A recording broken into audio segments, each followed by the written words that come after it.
We'll walk you through how you can recover recently deleted Instagram posts. If you find this video helpful, consider liking the video and subscribing. If you've accidentally deleted a post and want to get it back, here's exactly what you need to do. First, we're going to go ahead and delete this post real quick, just to show y'all that this does work. To do this, I just tapped on the three little dots up in the top right of the post, hit delete, and now I'm confirming that I'm deleting this. And now to restore it, you need to go to your profile by clicking on the little icon in the bottom right hand corner and then tapping the three lines in the top right. And from this menu, you're going to want to go ahead and scroll down until you find your activity.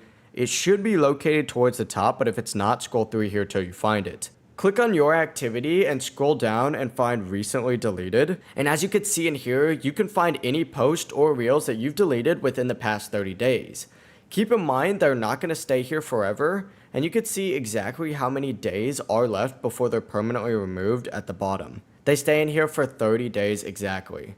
So find the post that you want to go ahead and recover. We're going to do this one, for example. Open it up and tap on the three dots in the bottom right hand corner and tap restore. It's going to pop up one more time with the confirmation. Go ahead and click on that confirmation. Now, if I refresh this page just like so and go back to my profile, it's going to be back on there. But yeah, it's as easy as that. If you have any questions, let us know down in the comment section below, and remember to like and subscribe.